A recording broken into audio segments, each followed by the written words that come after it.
Сәлем баршаңызға, қалайсыздар? Бүгін сіздермен үлкен разноста әдемі дәмді творожный пирог рецептпен бөлісемін. Үлкен болып шығады. Менімен бірге жасап көріңіздер. Мұнда бастадық. Ұнымызға алтала разрыхлителімізді салып араластырып аламыз. Үлкенде отысымызға ұнымыздың барлығын салып, ортасына кішкене ашып, бөлме температурасында еріп тұрған сармайымызды саламыз. Бізде осындай жұмсақ сармай болу керек. Еріп су болып тұрған сияқты салмай, ерітпестер сармайды. Енді ұнымыз екеуіні бірге қолымызбен осылай мыжып, крошка етіп аламыз. Бізде ұн мен сармай араласқан осындай болу керек. Мына крошкамыз дайын. Ортасына ашып, енді ішіне қантымызды саламыз. Жұмыртқаның сарысын саламыз. 2 жұмыртқаның сарысы және де сметана саламыз. Сіздерге барлық рецептіні описанияға жазып қалдырамын. Кішкене араластырып жібересіздер. Кейіннен барып қолымызбен жақсылап бір келкі қамыр болғанға дейін қамыр илеп аламыз. Міне бізде песочный тесто. Песочный қамырымыз осылай болады. Қараңыздар, жұмсақ. Осыны 2-ге бөліп аламыз. Біреуін үлкендеу етіп, біреуін кішілеу етіп. Енді листімізға жайып аламыз. Үлкеніне жұмсақ, өте тез жайылатын ыңғайлы қамыр болады. Міне шеттеріне кішкене шығарып жаясыздар. Осылай жайып алдық. Барлығын бірдей етіп, бір жері жұқа, бір жері қалың болып қалмау керек. Енді начинкамыз. Менде бұл жерде творог, домашний творог, ішіне ванилин саламыз. Қалауларыңызға қарай қант саласыздар.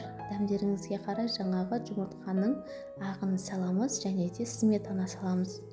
Осының барлығыны бір келкі болғанға дейін блендермен осылай езіп, әдемілеп езіп аламыз, араластырып. Блендер болмаған жағдайда вилкамен немесе миксермен істеп көрсеңіздер болады. Міне біздің начинкамыз дайын. Енді жаңағы қамырымыздың үстіне творогты начинкамызды салып, барлығыны бір келкі етіп, бірдей етіп жайып аламыз. Барлығын салып, үстіне тегістеп. Бізде бұл жерде үлкен разноста шығады. Творожный пирог өте дәмді рецепті. Міндетті түрде жасап көріңіздер. Мен бұл жерде заказға жасап жатқанмын. Осылай тегіс етіп, үстіне начинкамызды салып аламыз. Енді жаңағы екінші қамырдың бөлігіні, кішілеу бөлігіні осылай столдың үстіне ұн жағып, онта жайып аламыз.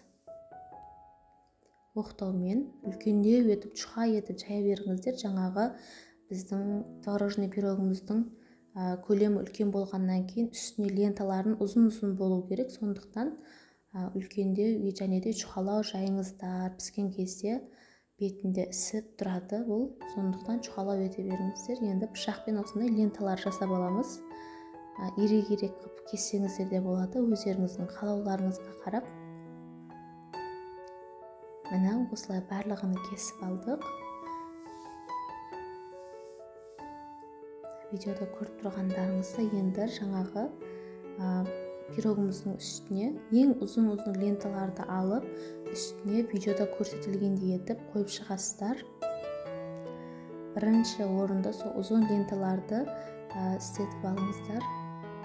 Жететін жеріне, кейін қалғандары қысқа болып қалса да, бір-біріне үзіліп қалған жерлеріне жалғап қойсаңыздар болады. Ол піскен кезде білінбейді. Міне сіздерге көрсетіп өттім. Осылай жасап аласыздар. Бірінші енді былайынан X етіп істеп шығасыздар бетіне. Бізде жаңағы тесто артылып қалмайды. Шеттеріне де бәрін жабыстырып, осылай әдемілеп етіп төсеп шығасыздар. Осындай әдемі болып шығады. Бізде пісіп шыққан кезінде өте керемет болып шығады. Міндетті түрде жасап көріңіздер. Парақшама тіркеліп, лайк басып кетуді ұмытпаңыздар. Міне барлығыны осылай үстіне төсеп алдық. Жаңағы қамырымызды енді қысып тұрған пеште 180 градуста 30-35 минут пісіріп аламыз. Бетіне жұмыртқа жағамыз. Бізде осындай көлемі үлкен болады. Жұмыртқаның сарысын ғана жағасыздар. Творог начинкаға қатты ағып кетпесін байқайсыздар.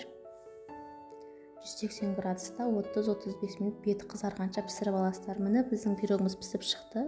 Әбден суығаннан кейін бетіне сахарный пудра себеміз. 4 бөлшек етіп кесіп, капсула қағаздарға салып, сатылымға шығарсаңыздар болады. Менімен бірге болғандарыңызға рахмет.